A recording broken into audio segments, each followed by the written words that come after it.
Hi everybody, this is Mr. Duncan in England. How are you today? Are you okay? I hope so. Are you happy? I hope so.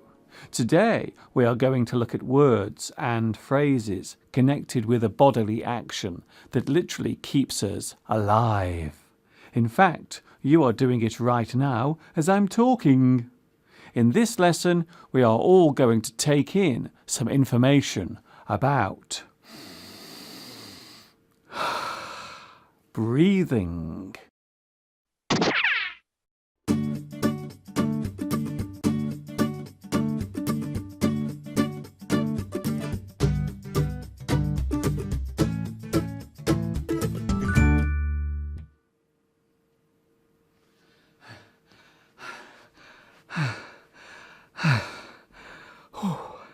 The word breathe names the action of taking air into the body. We all need to breathe.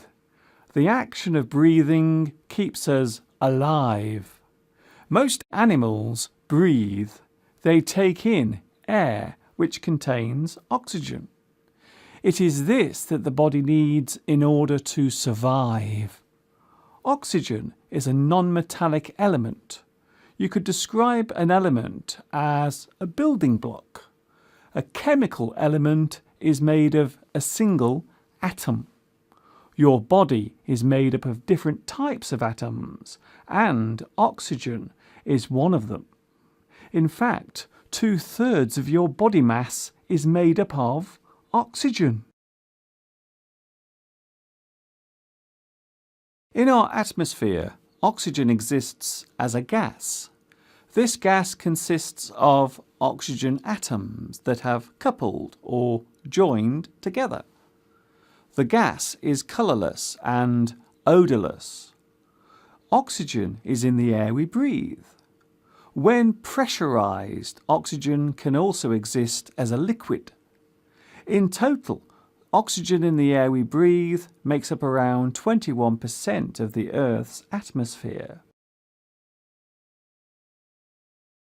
The element itself was discovered in the late 18th century by Joseph Priestley, an English clergyman who was able to isolate the gas and in doing so discovered the link between it and many living creatures. His experiments involved lit candles and mice. He found that the candles burned brighter in the gas and that a mouse was more active and lived longer when that particular gas was present. Although Joseph Priestley is credited with reporting his discovery first, the person who actually discovered oxygen was the Swedish chemist Carl Wilhelm Scheele, also in the late 18th century. The chemical symbol for oxygen is O, and the symbol for the oxygen we breathe is O2. O2 is known as dioxygen. Without oxygen, we would not be here. In fact, most life on Earth would not exist were it not for the presence of oxygen. Oxygen is in the air we breathe and the water we drink. It is present in our bodies and even in the Earth itself. This is why the presence of oxygen on other planets is such an important thing. The aim of scientists who are studying the universe is to discover other planets with water, which contains oxygen. The notion being, where there is oxygen, there could be life. All life revolves around oxygen in one way or another. We breathe it in for survival. Plants and trees produce it. In fact, it is the reverse of what we do. Put simply, when you breathe in, you take in oxygen. When you breathe out, you expel carbon dioxide. Plants and trees use carbon dioxide and produce oxygen through a process called photosynthesis. Sunlight provides plants and trees with the means to store energy converted from carbon dioxide and expel it as oxygen. This is why the Earth's rainforests are so important. In fact, the rainforests of South America and Asia are often referred to as being the lungs of the Earth, although this is not entirely accurate, as the rainforest's importance comes from the turnover or use and production of oxygen, rather than the production itself.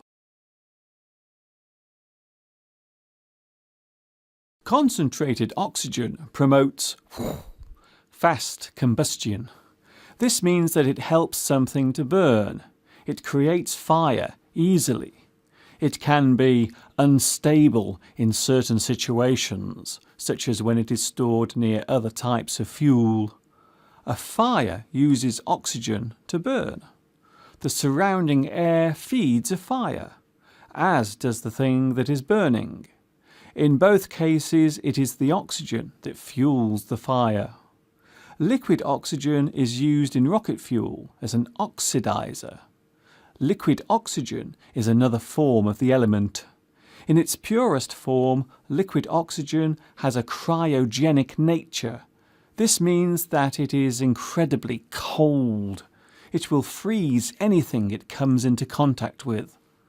Cryogenics is an area of science that deals with cold temperatures.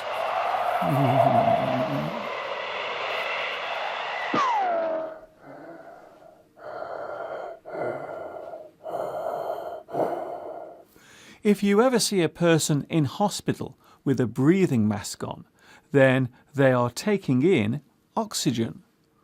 Oxygen therapy allows a patient to take in oxygen more efficiently.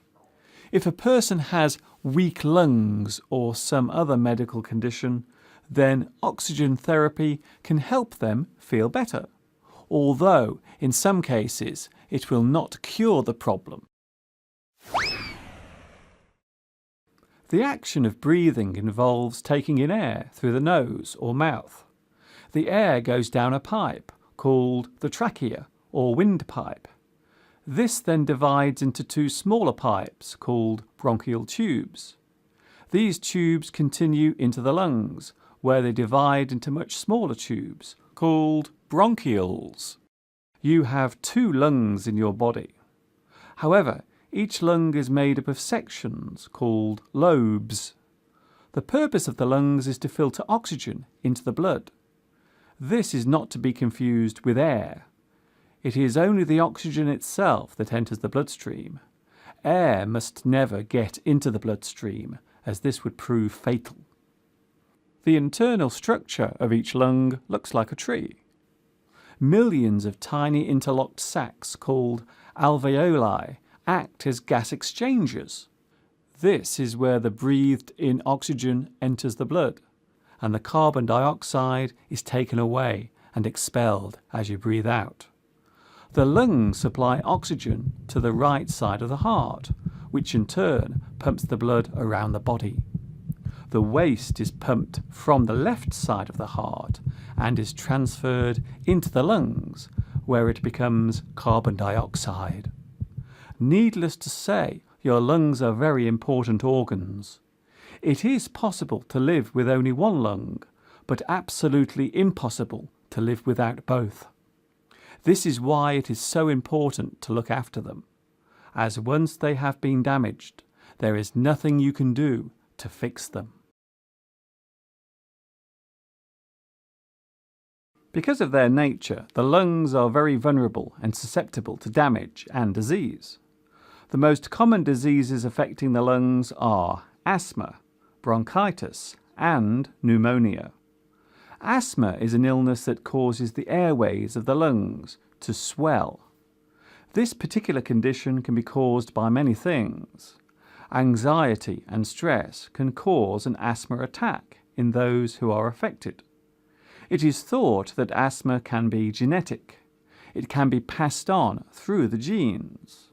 For many years, I myself suffered from asthma. Fortunately, it has now cleared and I'm no longer affected by it.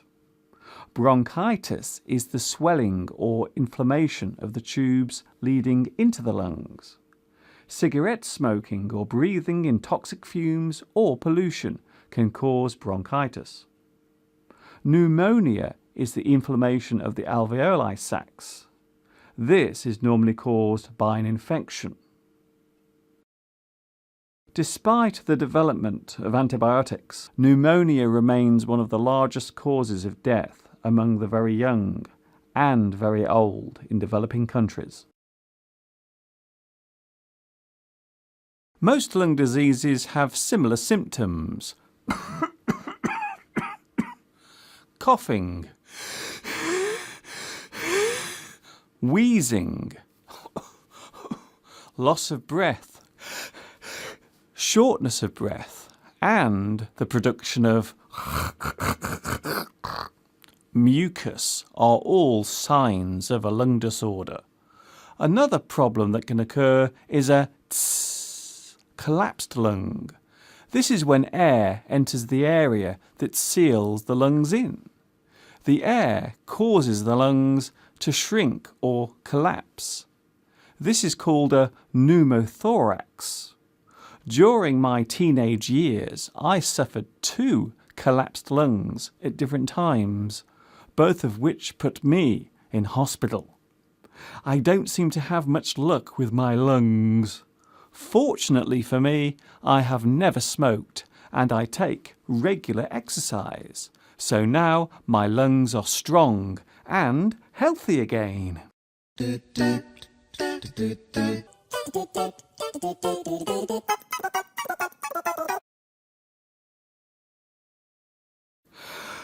When you breathe in, you inhale. You are inhaling. The action is called inhalation. When you breathe out, you exhale. You are exhaling. This action is called exhalation. You can take a deep breath. You can take a shallow or short breath. The normal rate of breathing usually falls between deep and shallow. Then there is yawning, which is a kind of breathing and stretching reflex. You often yawn when you are tired, but yawning can also occur through visual stimulation. If you see a person yawn, then there is a good chance that you will yawn too. Even thinking about yawning can cause you to yawn for real.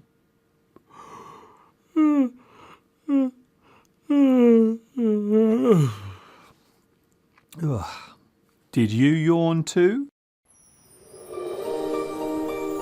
The action of breathing is called respiration. This is the term used in medicine to describe the process of taking in air and the exchange of oxygen for carbon dioxide. All animals breathe. However, the structure of the organs used and the means of obtaining the oxygen vary between species. For example, the lungs of a bird are different to those of a human. Fish breathe through openings called gills. They extract the oxygen from the water.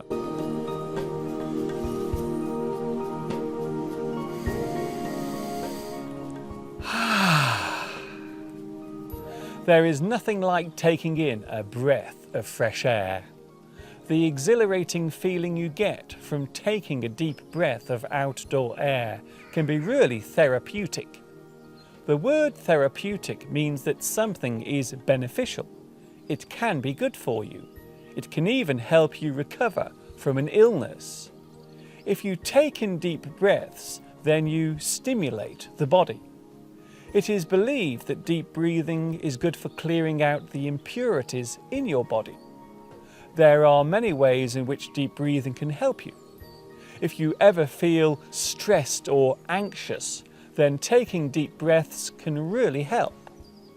Deep, steady breathing causes the body to release chemicals called endorphins into the system. These endorphins are a natural relaxant. Deep breathing techniques can help to relieve pain, lower blood pressure, and relieve the symptoms or signs of anxiety.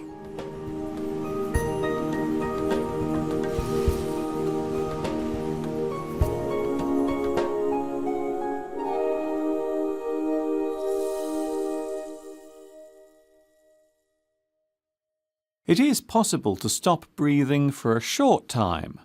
You hold your breath. You control your breathing consciously. You take in a breath and then stop. A person normally holds their breath when they go underwater, as breathing underwater will kill you. You will drown. Humans cannot breathe underwater. Unlike fish, we do not have gills. If a person stops breathing without intending to, then they only have a short time to start breathing again before any damage is caused. The body needs oxygen. The brain needs it to function. Certain illnesses can cause a low oxygen level in the body. This is called hypoxia.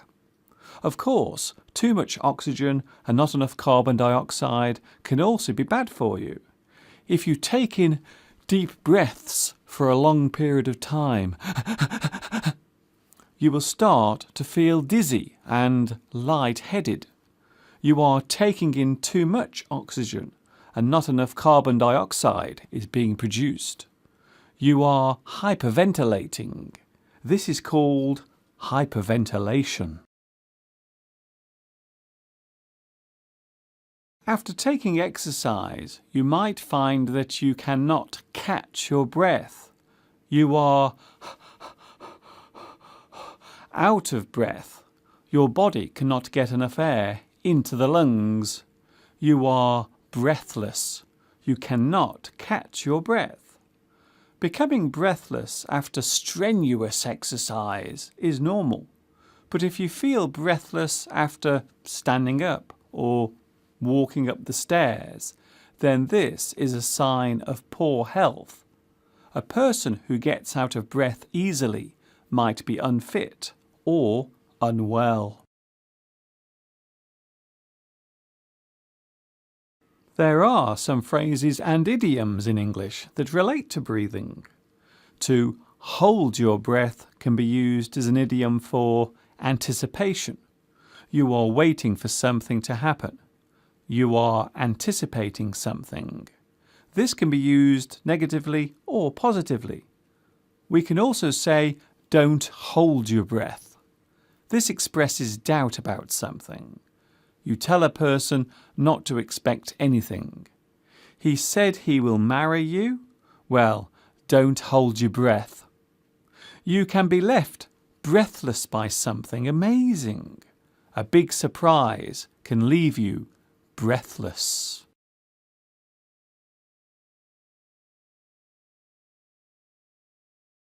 The words breathe and breath are often confused.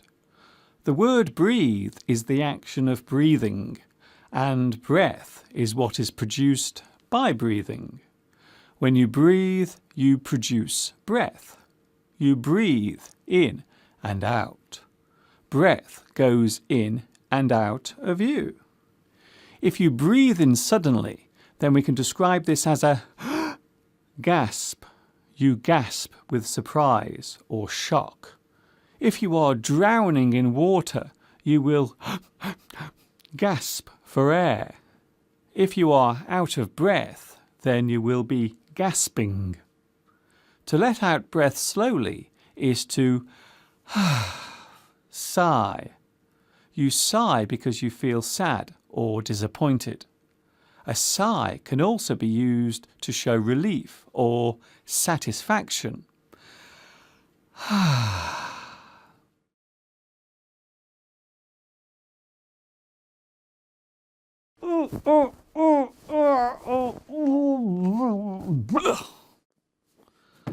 If a person tries to stop you from breathing by placing something over your nose and mouth, then they are suffocating you. They are trying to suffocate you. The action is called suffocation. The person doing the suffocating is trying to kill you. You can suffocate underground or in a box that has no air inside it. Other words for suffocate include asphyxiate, choke, stifle, and smother.